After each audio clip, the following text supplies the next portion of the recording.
Hello! Welcome on board. Welcome to Tarakisan Vlog. Hello! For our today's video ay maglalagay tayo ngayon ng mechanical seal.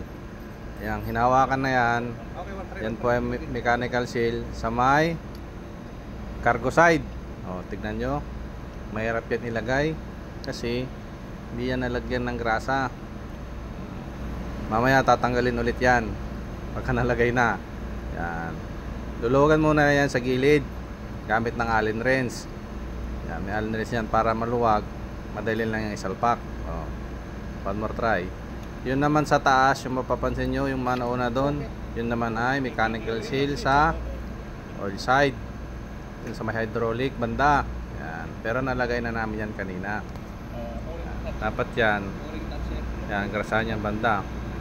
Pero sabi ko nga, nakalimutan yung spacer, kaya tatanggalin ulit natin. Yan. Excited kasi masyado eh. Yan na po yung bago nating shop na nilagay. Salamat po sa panonood.